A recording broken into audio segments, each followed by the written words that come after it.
Hi, I'm Jenna. And I'm Steve. Welcome to All Things Mad Men, from Chip and Dip to Zou Bisou. We started this podcast to connect to fans like us who pick up something new each time you watch the show. We break down each episode of Mad Men from the pivotal moments to our favorite lines.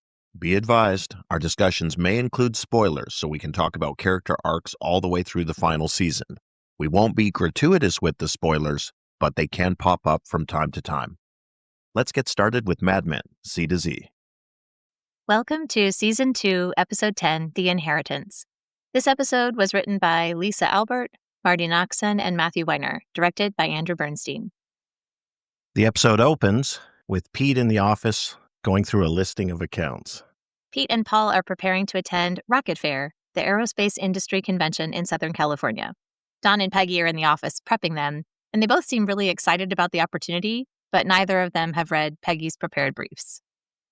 Yeah, I think that's the one point I get out of this one is, again, we see the professional competence of Peggy. She's prepared all this useful stuff. And frat boys, Paul and Pete, are basically just focused on, this junket out to Golden, California, which the beginning of the 1960s really was giving off a golden sheen. Paul uses the word behooves, and Don interrupts and says, Campbell, do the talking. Kinsey, you do the listening, which is pretty on brand. Although, I guess we could say Pete is stepping up in Don's mind if he trusts him to do the talking. And I don't really get why the writer is going on this trip at all. Shouldn't it be two account guys like Pete and Ken? Yeah, I would think the same thing. So it's not really clear to me, but we'll see how important it is later in the episode. In our next scene, we see Trudy. She's got this kind of epic baby doll green nightie. And the way Pete talks to Trudy in this scene is so different from anyone else. And not because he loves her, but because he's so condescending to her. And usually he's trying to suck up to everybody else. So she wants to come to California with him on his trip. He says it will make him look less serious. And he says, next time. And it's like she's his daughter who wants to stop for ice cream. I really hated it. I think Pete really likes the control aspect. That's his self-image of he's large and in charge of his relationship. He has grandiose ideas of his role in the office. What came across to me in this scene was just Trudy is so compelling in her desperation for wanting a baby, and now apparently looking at adoption as a possible means of getting one. And just that yearning that she conveys in the scene, it's so emotionally compelling. And again, it's just one of those little touches with a secondary character in the series, but it does such a good job of conveying that want, that hunger in such a compelling human way. I agree, and I have sympathy for Trudy. But then she also says things about adoption like, we are ideal candidates. We have means. And she's just so entitled about how, of course, people should pick us because we're so great. And that comes off the wrong way. I think that Pete has some discomfort with the idea of adoption. He says it's not natural, which is a pretty offensive thing to say.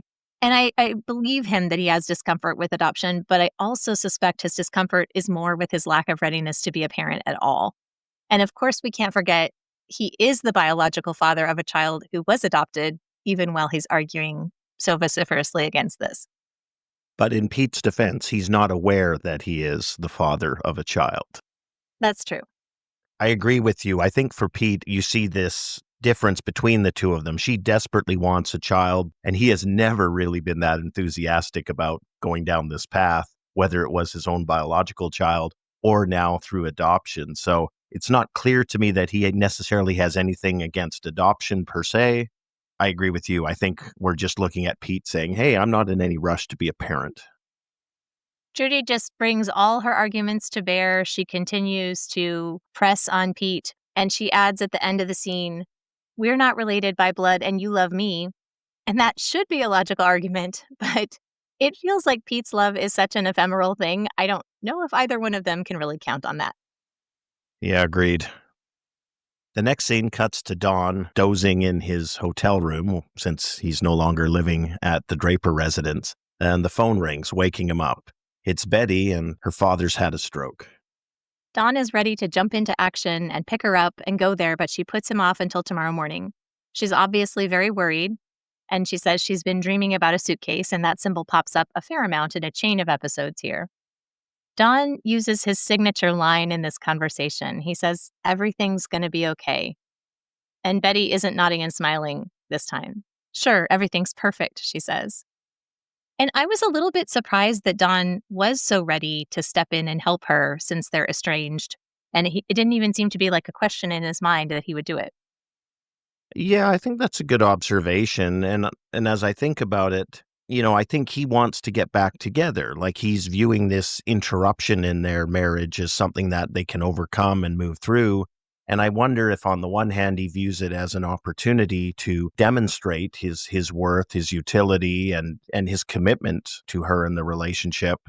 It's an interesting scene because what's Don doing when the phone rings? He's dozing in his hotel room. So obviously his life isn't all full of adventure and fun at this point.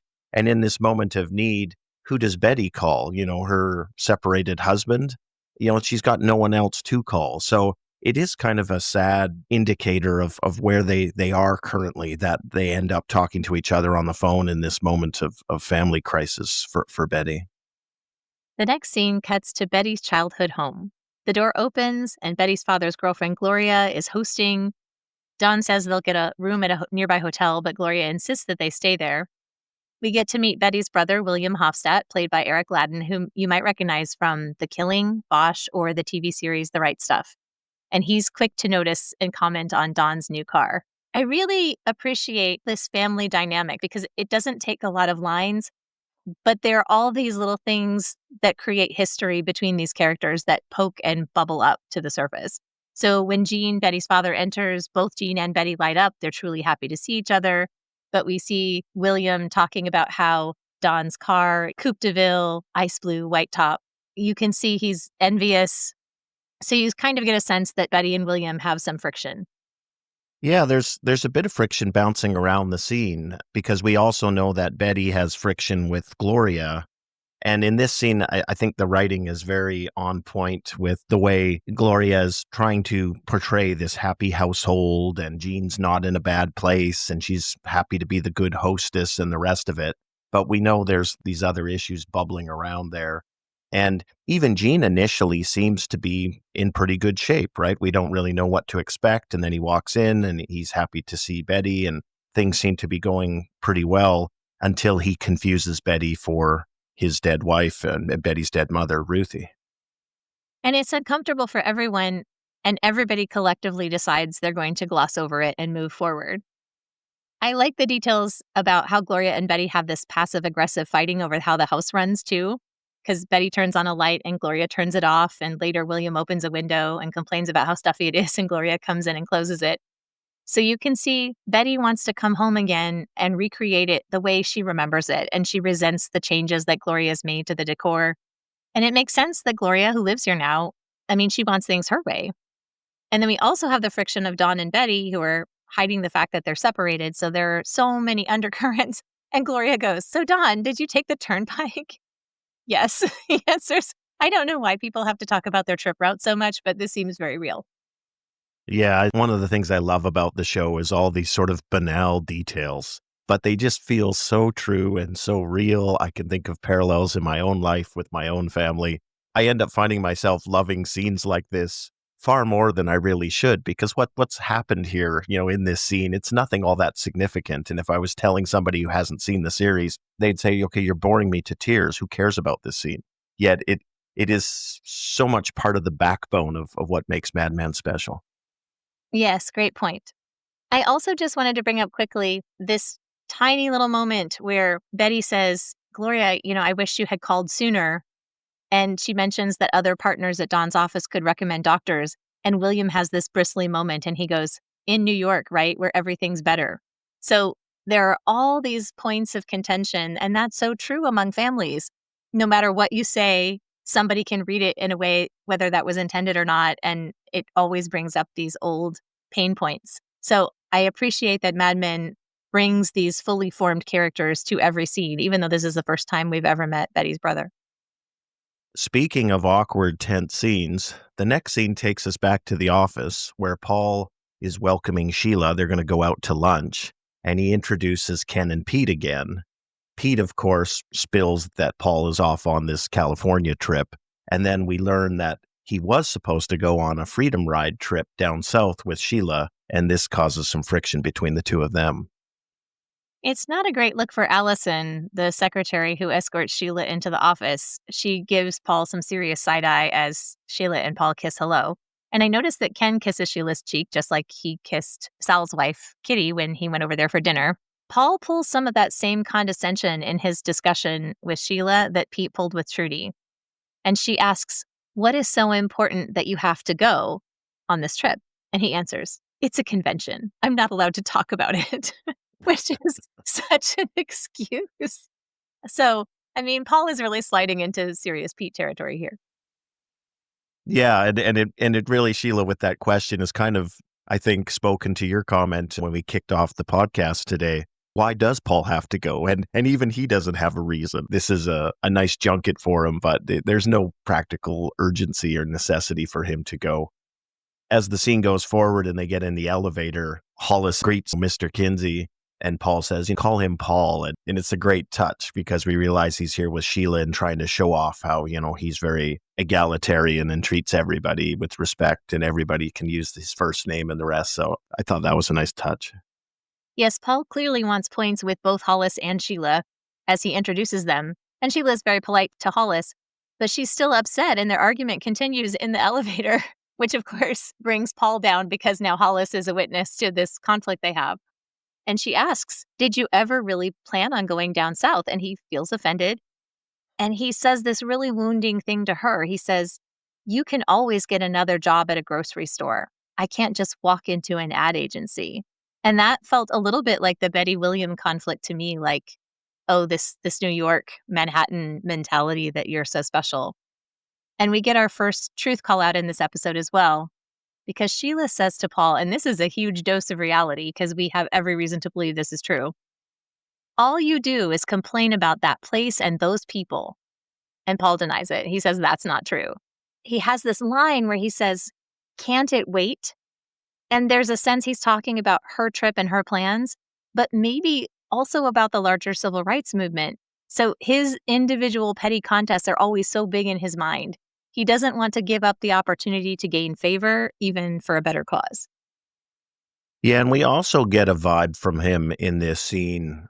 He's nervous about the potential to go down south. There is violence, and people who are seen as outsiders coming down there are not exactly welcome from the forces that are trying to retain Jim Crow and segregation. So I think reasonably, Paul has some fear, and he's trying to conceal it, but you can see it bubbling up. He's nervous about the prospects of going down there. Yes, there were campaigns for voter registration, I think specifically in Mississippi at this time, and there were people who were shot. If you are interested in looking into the history of it, it's certainly a violent time, and he's right, I think, to feel nervous about going. But also, he's aware of this issue. And I mean, I don't know if you can really give him credit because he's so reluctant, but I think there are other people. I mean, Betty probably isn't aware of this at all. So it's interesting to look at the Sterling Cooper crowd and say, well, at least Paul knows that he should want to make a difference, I guess. Yeah, and I guess maybe to try and be generous here, there's no courage without fear. So to feel the fear and overcome it, I think, is something that we can lose sight of in looking at the fear and nervousness and hesitation beforehand. And to me, the proof is in, okay, what does someone ultimately do? Having rational reasons perhaps not to do it. Where do they end up landing there? And I guess we'll see where Paul lands. In the next scene, we get another sibling relationship. And I really love the casting of Pete's brother, Bud. I think we talked about it before, but they have this great chemistry. They talk in short sentences like they've grown up together and they understand each other. But this is such a harsh discussion. They're talking about their family finances, specifically their mother's after their father's death. And Bud has been going through them. And Pete asks, how long can she afford to live? And Bud jokes, golly, Pete, maybe we can get rid of her tonight. And then they reference Hitchcock's 1948 movie Rope, which is based on a play by Patrick Hamilton. And it's about two people who want to commit the perfect murder, and then they host a dinner party. So that's pretty disturbing. And then in 7 short phrases, they have this huge conversation I don't think that they've ever had before, where Pete says, does Judy want kids? We have a 5-year plan. Trudy, we've tried. Well, that must be disappointing. Adoption. People do that. They do. I mean, this is a huge conversation, and it's in as few words as possible. It's genius writing between these two people. I was trying to think why I share your love of the scenes with Pete and Bud. And I was thinking, okay, why is that so much? And I think one of the elements that I enjoy about it is I feel we're seeing the real Pete in these scenes. He's not putting on airs for Bud. So he speaks his truth, as ugly and callow and whatever it might be, but he speaks his truth in a way that's refreshing because I'm thinking of most other interactions. I feel I'm getting a different version of Pete who's posturing for whatever reason. So it just feels like such a breath of fresh air with Bud. And I love them when they toast, to the end of the line. Again, it's kind of a smarmy remark about the fact that maybe they won't have kids to carry on the line. And we can detect this tension that there is within the family. So, how great and awesome has the family line been to this point? But it is a delicious little scene that I love far more than probably I should. Back at the Hofstede's home, Dawn, William's wife Judy, played by Megan Henning, and Jean are doing a puzzle. And it's so awkward because Dawn would never want to do a puzzle, but there he is doing the family obligatory thing. And Jean is complaining that Dawn isn't pulling his puzzle weight. And you can just see every fiber of his being hates being there. Yeah, and the interesting thing about this whole interaction, from the phone call from Betty, we've criticized Don a lot to this point about how he doesn't show up or fails to do the right thing or disappears from the birthday party with the cake that he was supposed to pick up. And this seems to be the contrast because to this point, he's really ticking all the boxes. He's the dutiful husband. He's supportive of his wife. He's doing the puzzle with his father-in-law, who's not very fond of him.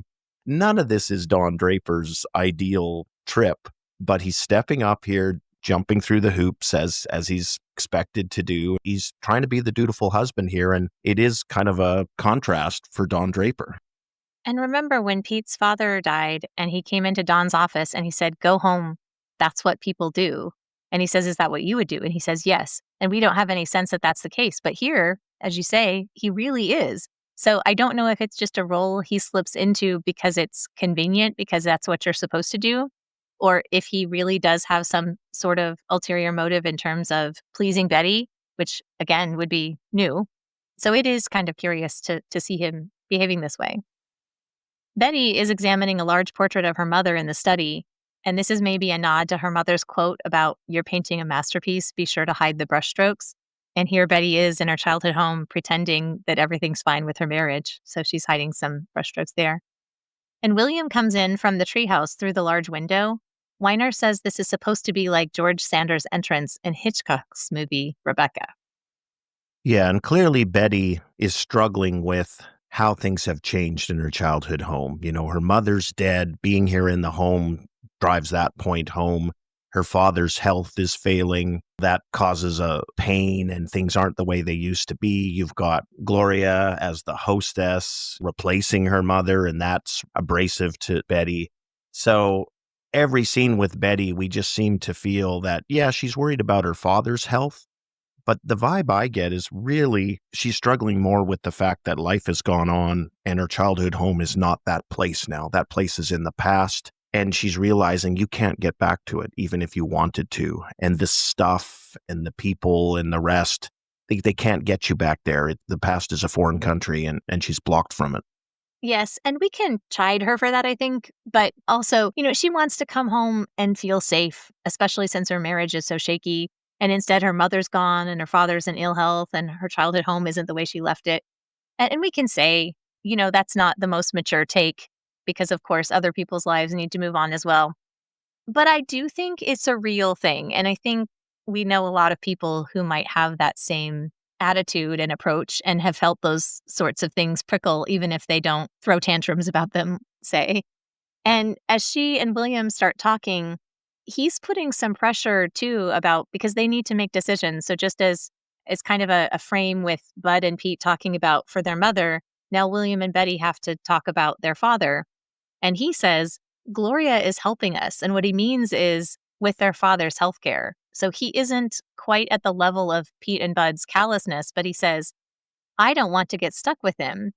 And he says, because he cared enough not to move away. And he says, you only have 2 kids, and Don could afford to build him a new house in the backyard. So it feels like William is pushing Betty to step up and look after her father. And Betty is in so much denial. It's not that she doesn't want to care for him. She wants to believe he can be independent and this house can stay the same way it was when she grew up in it. Yeah, Betty's looking backwards. William seems much more practical.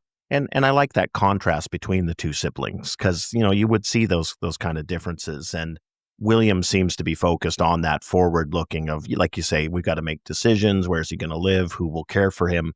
He sees Gloria as something that's a positive contributor here in taking load that would fall on his shoulders, if not Betty's as well. And that's a fundamental contrast to where Betty's focus is in the short term. It seems almost like she's still in shock or struggling to get her head around what has occurred here and what this is going to mean going forward.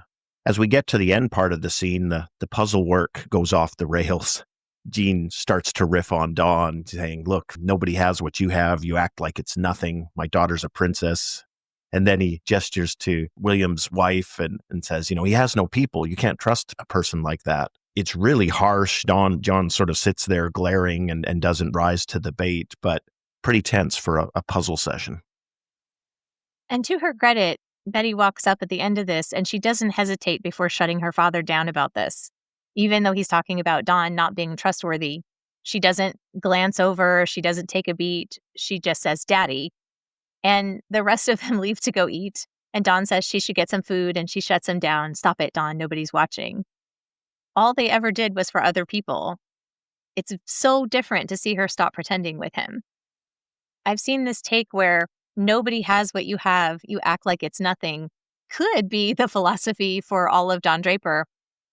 But I think that's a little bit unjust to him because there are so many other characters who act selfish at different points too. And this idea that you can see Jean saying, my daughter's a princess, and Don doesn't treat her that way. And I think Betty is resentful of Don that he doesn't treat her as if she's a princess. And that is that thing that Weiner is always trying to say about Betty still being a child.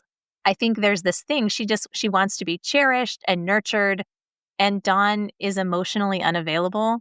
So it isn't that he doesn't want to appreciate her or even logically that he doesn't recognize what he found in his partner, but he's just so shut off that it's difficult for him to express anything as time goes on. I don't know if those are real feelings between them anyway.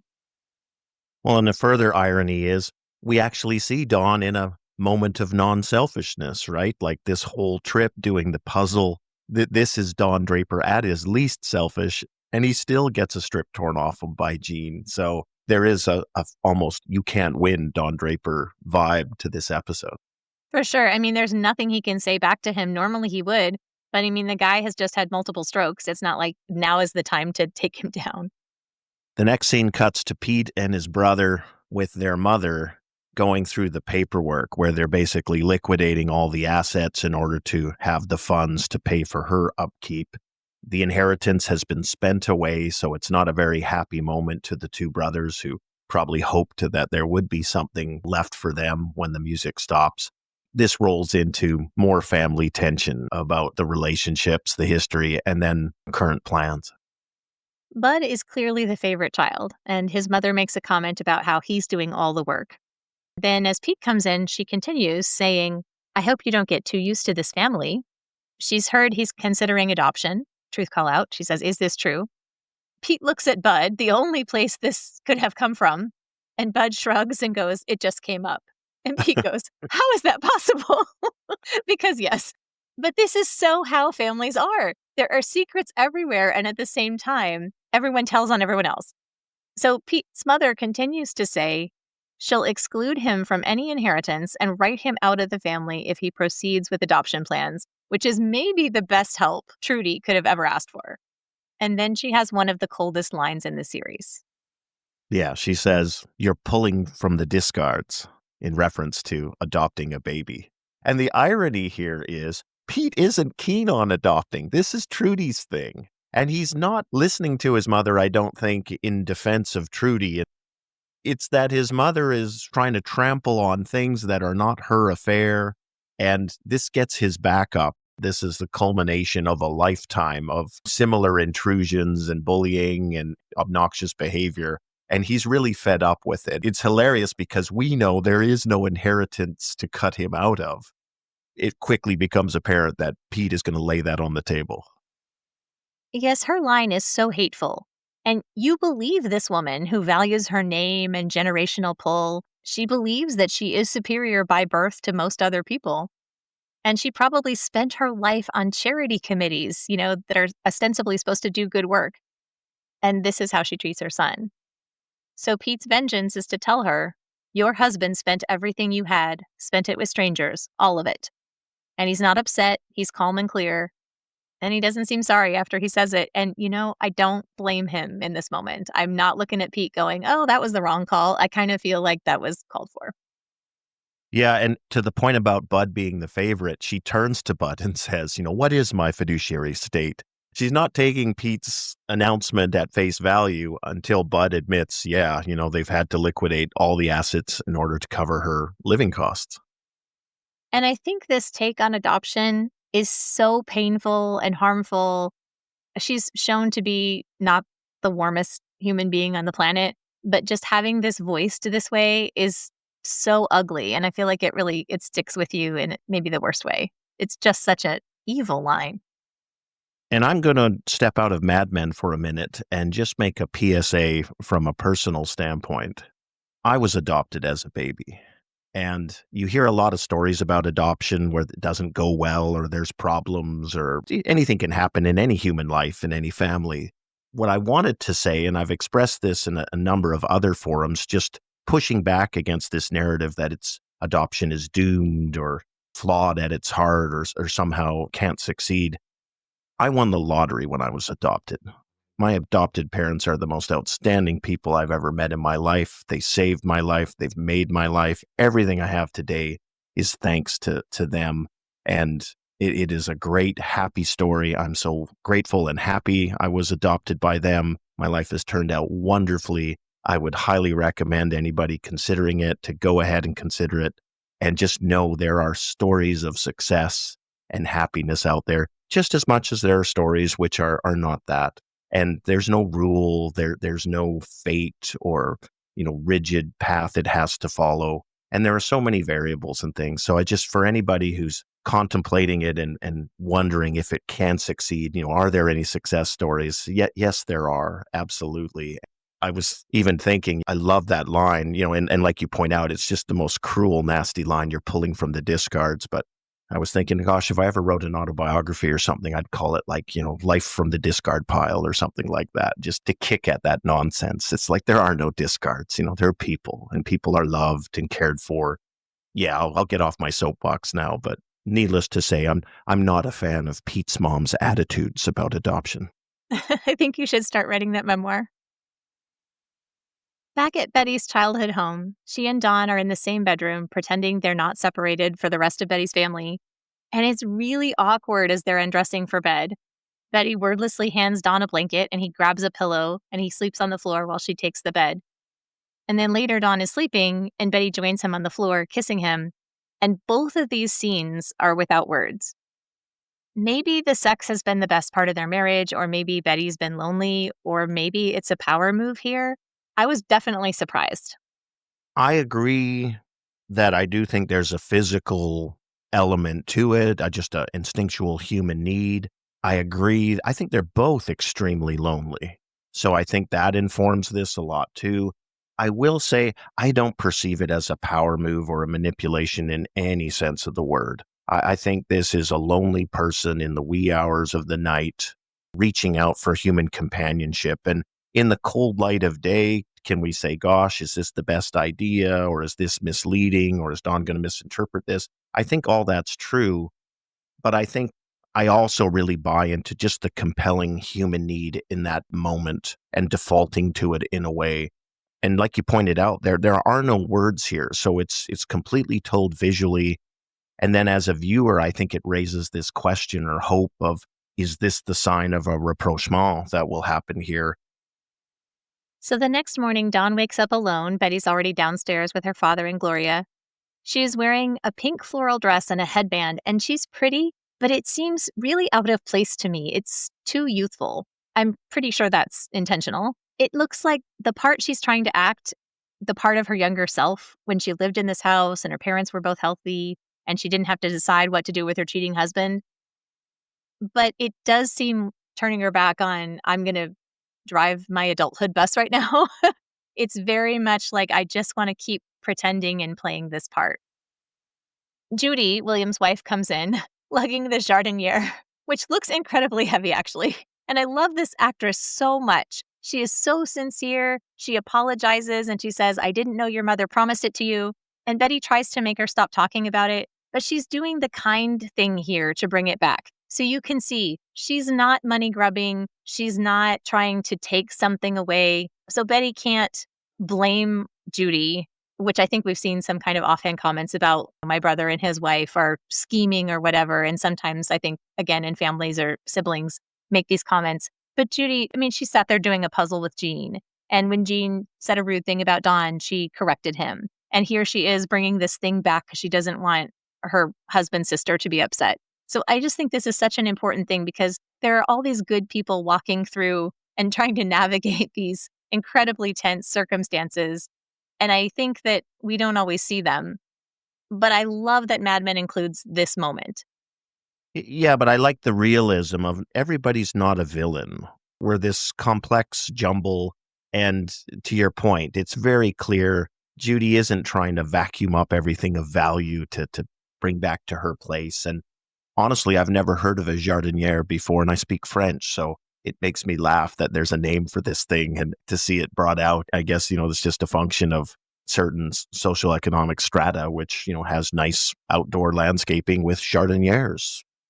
Well, there was a cute moment earlier when Betty mentioned it to William and she said, and the jardiniere, where did that go? And William is like, what's that? And she goes, it's the vase, it's the urn. And he's like, oh, I think we have that. It's a weird humor thing, but it works. And getting back to the scene, which I think you correctly call that Betty is desperately trying to cling to this past, this age when things were how she remembered them and they were safe and comforting and loving. What could be a more horrific way to put a giant crack down the middle of that than your father mistakes you for his wife and grabs your breasts and suggests they go upstairs. It's an awful moment in the scene, and you can just see the horror all over Betty's face. Don jumps up from his seat, and Gloria jumps in to try and wallpaper over this giant hole that appeared in the wall. But it's such a train wreck of a moment. Worst breakfast ever. Yes, Gloria and William are really uncomfortable, and Dawn is protective. And I think it really underscores for Betty finally that she cannot sweep her father's health under the rug. This is a real problem, and it's serious. Upstairs, we see Betty in a scene with Viola, who has worked as a maid in Betty's household since she was little. And they have a real conversation about Jean's health, and Betty is tearing up, but she says she's relieved to hear somebody say the truth about it. Viola says he's very sick. And I went to the doctor's office with them, and they said it's just going to get worse. You can see they're very close and have been for a very long time. But Betty doesn't tell Viola about her separation from Don. So she won't be fully real with her or her father or her brother. It's a hard thing to see Betty and Pete struggling with parental health problems and hesitating to fully step into their adult selves. But again, I appreciate that this show, ostensibly about advertising and glamour, delves into these kinds of topics too, because it's just rare on TV. Yeah, and Viola is an interesting character in this scene because she's not especially warm or comforting to Betty for the most part. She gets there in the later stages of the scene, but initially it feels like Betty wants to kind of call the shots and, walk Viola through some responses that Betty wants to hear. And it's clear Viola is not having any of it. And she holds her ground, and I think it brings Betty up short a little bit. And then we see Betty relenting and sort of weakening and softening, and it becomes clear just how desperate she is for some comfort and reassurance here. And it feels like Viola reads that and then makes an effort to provide some of that to Betty, but also sticks rigorously to reality here, or at least reality as she understands it. Because like you mentioned, she doesn't know what's going on in Betty's marriage. She can only speak to the situation with her father. and what the future looks like there for him. And she has this line, "It's all good outside that door." And Betty, of course, knows it isn't. And she won't tell Viola otherwise. Yeah, this is a device that we see a lot in the writing, that irony and that contrast between what the character has expressed and what we know to be true. It's such a great device for getting us as viewers to think about that contrast and that gap between the perception and the reality. So Betty and Dawn arrive at the Austining house, and Dawn starts to go upstairs to take a shower, and Betty says, "I think you should leave." And Dawn resists a little. She gives him a dig. She says, "I know how you feel about grieving." Last season, he said something about how mourning is just extended self pity when she was remembering her mother. And then she twists the knife when she says, "Nothing's changed. We were just pretending." And he takes his suitcase, which I think is important, and goes. And he told Roger he was relieved to be separated, but he does make some noises about staying. So it's not clear to me if he's conflicted, as Betty seems to be, or if he's just putting on a play of what he's supposed to say. I think he's conflicted. I honestly think he's conflicted. I think it's problematic for somebody whose view of life is go forward, never look back. Okay, what do you do when something that you realize, even in hindsight, that you want to retain has been broken or fractured? When your whole spirit is, oh, I'm going to go forward. And then now it's like, well, actually, I'd like to circle back and revisit this and fix it. The vibe I get is that Don Draper is very much interested in getting back to a place where they were. I agree with you. You know, in this moment, Betty is quite determined. Betty's got ideas in her head about what she needs to hear from him or see from him in terms of behavior or commitment. And if he doesn't tick those boxes, then the door stays locked. That's contradictory to the earlier scene we talked about where they have the physical intimacy. But it seems here in the cold light of day, Betty is holding her ground and continues to hold it in a way that it almost strikes me as he's a little surprised that he really thinks, oh, you know, I am staying here. I'm going to go up and have a shower. And he's not asking when he says that. He's, you know, announcing it as if, there'll be no issue with this. And then he gets called up short on it.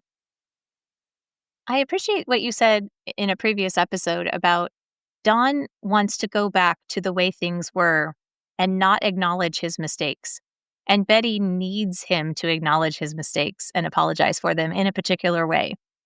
For her, it's just untenable that he's going to go upstairs and take a shower and never say, "I'm sorry I hurt you," or "You mean something important to me." And all he wants is to just sweep it under the rug and never have to look at it or talk about it again. That has been Betty's MO since we met her. And so this is a huge change for her to say, "No, I'm drawing this line in the sand." And it does feel like it would be much easier for her to let him go upstairs and have a shower and pretend again, just because that would be so easy and comfortable and they know those habits. But you have to admire her a little bit for saying, "I need something more than this from you. This isn't enough for me." Yeah, and it's such a contrast to what we've seen out of Betty to this point in the episode where there is this nostalgia, this sentimentality, this desire to go back to an earlier time and place. Yet suddenly snap back and here we are with fierce Betty saying, we're not going back and I'm the gatekeeper here. And I agree. I think there's things she wants or needs to see and hear out of him and he's not provided them. Just in terms of the acting, I really feel this episode highlights the sweet spot for John Hamm as an actor, in my opinion. I think he's at his best where there's relatively sparse dialogue for him, and it's about that look conveying of emotion on the face. And all these scenes where, he's getting ripped by Jean doing the puzzle, or the look on his face here at the door as Betty announces, he won't be staying. To me, this is where he's at his best as an actor. So Don returns to a very quiet office. He notices the California brochure on a secretary's desk. He makes his way to the conference room where the office is hosting a baby shower for Harry Crane, who's wearing this enormous baby bonnet. And the gifts are all client products like Lucky Strike. Harry makes a short speech, and he seems happy about his baby-to-be. And it's kind of a nice palate cleanser that somebody's parent-child relationship doesn't seem to be a raging failure here. I think given the circumstances of his marriage with Betty, the vibe we get is Don is looking to escape this then. Like he needs a getaway. There's a baby shower gift from Jane and Roger, which I think makes Joan particularly happy to step out of the room and talk to Don. He tells her he's going to California. And Roger has already prepped Pete, so now Paul will have to give up his spot. Yeah, it's going to be a brutal lesson of rank has its privilege for Paul here as Dawn muscles him out. Of course, we've seen in the past Joan seems to take a special pleasure in being cruel to Paul. She does it here as cruelly as possible, in the conference room in front of everybody. Even as she's taking away his trip, we can see the grins and smirks on the face of his coworkers like Ken and Sal. There's not much sympathy for him here at all. It's not very likable, their reaction. And he's so indignant and so disappointed. Yes, she definitely does it in the most cruel way possible. She literally centers herself in front of the entire office crew. They're all flocked around her as she asks for his badges and his tickets.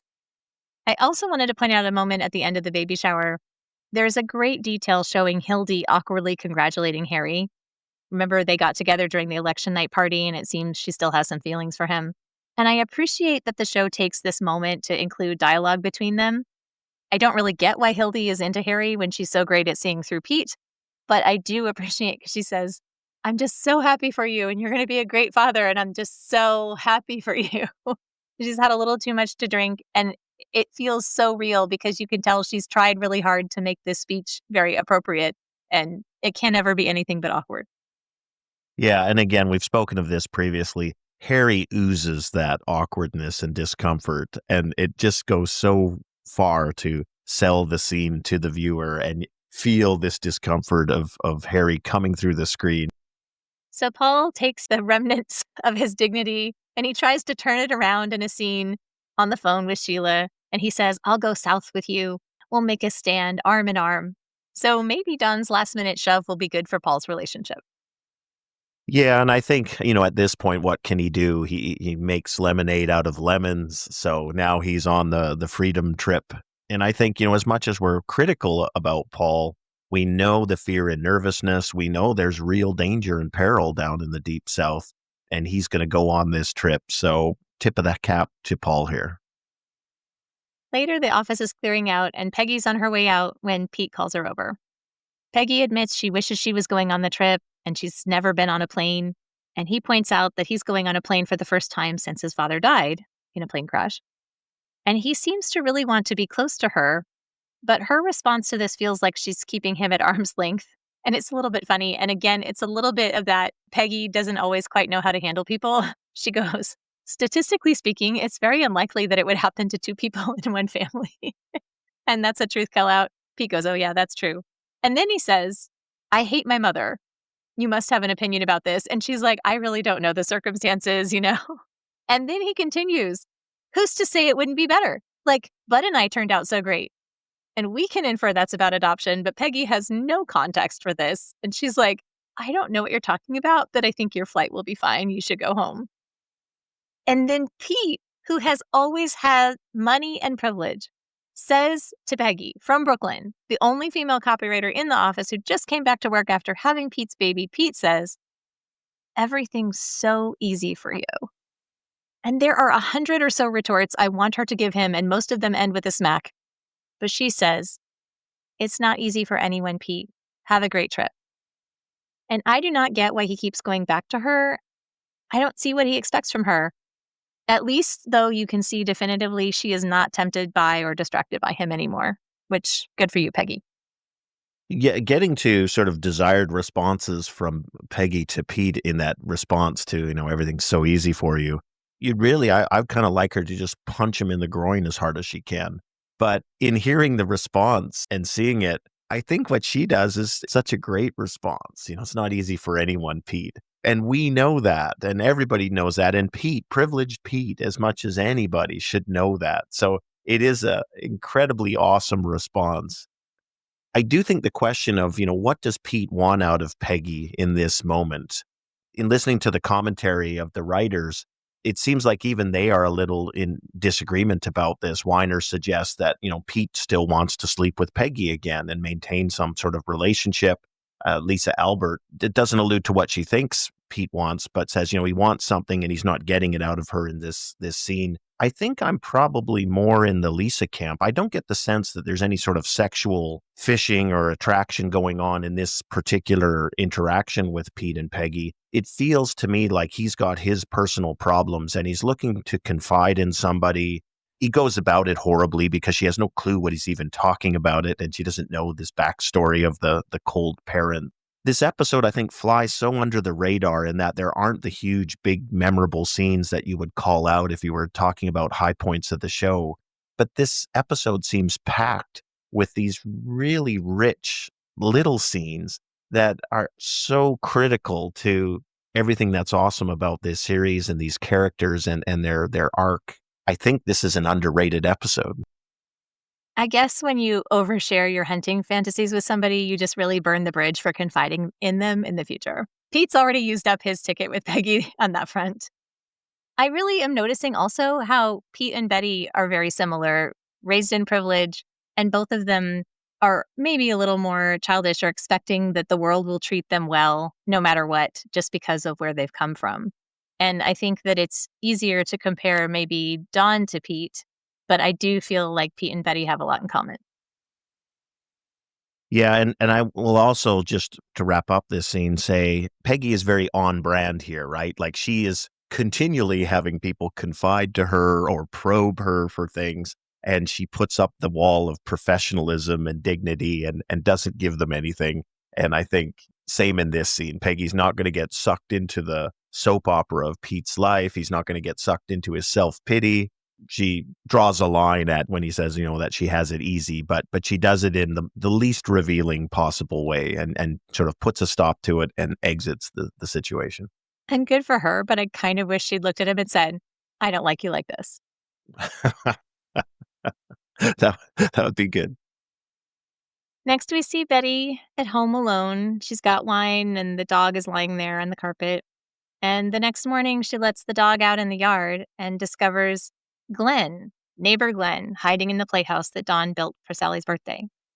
She brings him in the house, fixes him a snack. They have really awkward conversations and watch some TV together before Betty's kids come home and Betty finally calls Helen.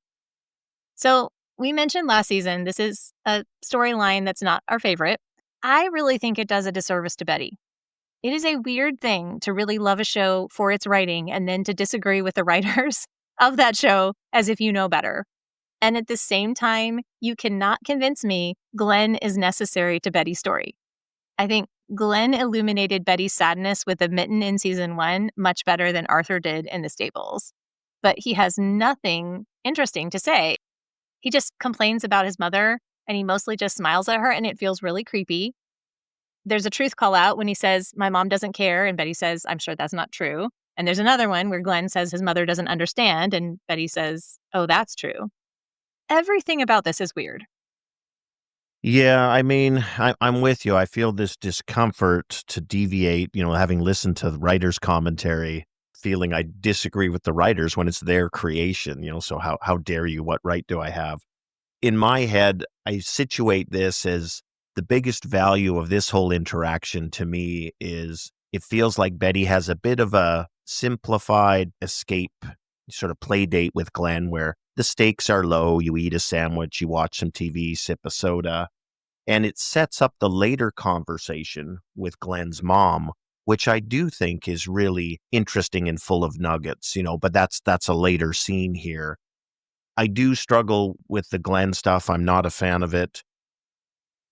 I get that it's supposed to be about Betty recognizing her adulthood and taking on responsibilities. She's been putting up with Dawn's nonsense and had to deal with all those feelings alone, much as Peggy did with her pregnancy. And we've seen multiple examples of Pete, Roger, and Dawn acting childish across all the episodes so far. But Betty has to spend the afternoon with the odd neighborhood kid and listen to him criticize her for preparing him a sandwich with meat in it. And I also get it's supposed to be like Betty sees Glen as a kinder, gentler version of Dawn for Betty. So one who appreciates her, one who does see her as a pretty princess, like her father said. And it's supposed to be that neither of them are fully mature, so they pretend together. I mean, he was literally in the playhouse when she discovered him. And there are these echoes written in too, like Dawn wanted to run away with Rachel. she says, well, I have money. And here Glen wants to run away with Betty, saying, I have money. But Betty could bat her eyes at any of 100 men. I mean, subbing in the neighborhood kid, especially on a show with all these deliciously detailed real moments, this whole plot line doesn't feel true. And not just because it's uncomfortable, and it really is, but Betty made a very adult decision to call Dawn out. And this relationship with Glen, I think, makes her look ridiculous. And I think she cares about her appearance to a rather ridiculous degree, but otherwise, to this point in the show, she isn't a ridiculous human. I mean, she's been admired her whole life, so why should she care that Glen does? Maybe Glen is the contra Dawn gnome that appears in the playhouse that Dawn so begrudgingly built. So this is It's the like whole, his evil spirit. yeah, like the evil gnome is coming to the playhouse now and contaminating the house. Yeah. So I guess you Um, just shouldn't build a playhouse and drink a whole lot of beer and not feel happy about your th- your this daughter's is birthday. this is what attracts this sort of element into your backyard, clearly. Not okay. We cut from this scene to a scene on the Freedom Bus headed south with Paul and Sheila. And I have to say, this is another really quick little scene, but I just love it because the production design is perfect. It's really well cast in terms of the folks sitting on the bus. And here we see vain, selfish Paul pontificating about advertising within the civil rights movement on an actual freedom bus headed south. And I just love it for the sheer banality of, for all the danger and peril we've talked about and the epic importance of this movement to improving America and addressing injustice and wrongs. We have the banality of a long bus ride with some guy yapping the whole time, and just loved it. Remember, Dawn had said about their trip to California that Campbell was supposed to do the talking, and here Kinsey is doing all the talking.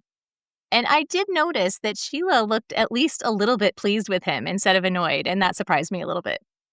Yeah, I mean, he's on the bus. He's walking the talk as far as that goes. Now, It did they're not look like probably, the rest of the bus was so yeah, I was going to careless. say they're probably all wishing that noise canceling headphones had been invented.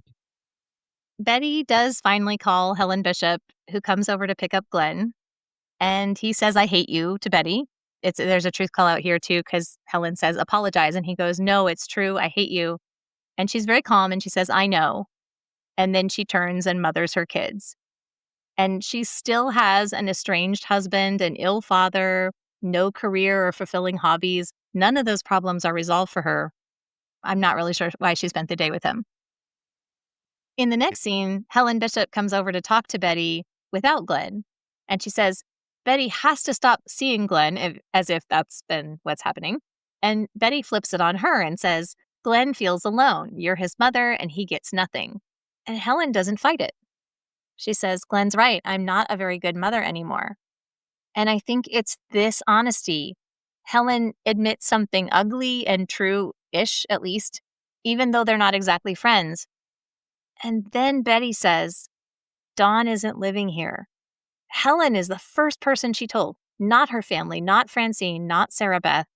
And Helen, to her credit, fully absorbs the import of this. And we heard Dawn talk about it to Roger, but we haven't been sure about Betty. So when Helen asks, is it over? And Betty says, I don't even know. That's some clarification for us. Yeah, I really like this scene because it sets up as a confrontation when Helen comes over, and you get the sense, okay, these women are going to fight because Helen is not liking that Glen is over at Betty's house, and she's told her previously to stay clear. They had that confrontation in the grocery store. There's a lot of tension. And I love the way the scene rolls out where I think you're right. Helen's admission of the truth of Betty's accusation that her son feels alone and she's not been a great mother is a real icebreaker. And I totally agree with you. I think that creates the window in which Betty decides to share her own bombshell. And just the way the change comes over Helen in that instant, where we go from prim and proper, judgmental, perfect Betty Draper having some sort of untoward relationship with my child, to through the looking glass, Betty Draper's marriage is in tatters, her husband doesn't even live at home, etc. And you just feel the animosity drain out of her. And then you get two women who are facing challenges and struggling. and they're having a very honest discussion between themselves. And as you pointed out, this hasn't been Betty's habit in the past, this sort of honesty. And of course, they're sitting there smoking as they have this discussion, and they're almost seated a little too close to each other, which I think further enhances that sense of intimacy and sharing that they're having. But a subtle scene, but I think it's so crucial and fundamental to what's happening emotionally for these characters. And then this big reveal and almost reconciliation as they share their truths with each other. And a couple of notable things that Betty says here. She talks about how Don takes the children to dinner and they don't know what made them so special all of a sudden, which I think is a real thing. He's always taken all of them for granted. So that echoes back to what Jean said about him, that you have everything and you act like it's nothing. Betty also has this line where she says she might float away if Don isn't holding her down. But I don't quite think it's Don for her. I think it's her whole expectation of adulthood and married life. And I think she doesn't have a concrete picture of what her life could be if it's anything different from that expectation. So she was always so curious about Helen Bishop and her life and what she does. And even when Glen is over, she says something about, oh, does your mom have a lot of boyfriends? So she's just really curious about any other world other than the one she's been raised to have. And here she is on the brink of maybe diverging from that path, but she doesn't know what she's going to. And that's so scary. So Helen has this amazing line where she says, the hardest part is realizing you're in charge, which has to be terrifying for Betty. In some ways, it would be a lot easier to blame Don than to make all the decisions. Yeah, absolutely. And I think that's the gift of Helen Bishop to Betty Draper, acknowledging you have agency. And we saw earlier in the episode where Betty was exercising her agency, but I think you highlight the question, is she aware of it and actively owning it and leveraging it? I don't get that sense. It's almost like she stumbles across it, or it's just when her emotions are so strong and she refuses to yield one more step that the agency pops up. And I think what Helen is shining a light on is that's true, and maybe that's where it starts for you, but you have more agency than that, and you don't have to be sort of emotionally cornered in order to exercise it. Again, it just seems like a very magical moment between the two women where by exchanging their truths and discussing their situations, they're seeing that they're not alone, they're not the only one, and they're also reinforcing each other in a sense of, I think, almost camaraderie in this world that, they've got some hard decisions and things to decide as they go forward. They're capable of looking after it. They're not unarmed in this world. The next scene is Pete and Don leaving for California on the plane. Pete's got his sleeping mask on, and he's distinguished from the other passengers who are smoking, including Don. And we get the closing song, 1962's Telstar by the Tornadoes. It's such a great song choice because I think Weiner on the commentary says, it's almost got a futuristic sound to it. And it really does. It's an oddball song that doesn't really fit the era per se, but you immediately recognize it as being part of the era. And I think, Don doesn't have a sleeping mask on, so he's seeking his escape. He's going west to leave some of his troubles behind him. I think that's the perfect look for someone who is always moving forward. They're not blind to it. They're actively looking down the road and seeking what might be there. We'd like to thank Shelley Yu in Florida for listening to and supporting our show. We appreciate your positive feedback. If you like our show and can take a moment to leave a 5-star rating or a positive comment on Spotify or your podcast platform, our indie podcast really benefits from your help, and we're so grateful to you. That's it for this episode of All Things Mad Men, from Chip and Dip to Zou Bisou. Visit our website, madmenctoz.com, to vote for your favorite sterling lines and to share your opinions on our double dip questions for each episode. You can find us on Instagram and YouTube at MadmenC2Z, and please listen, like, and subscribe. That's what the podcast's for. Thanks for listening, everybody.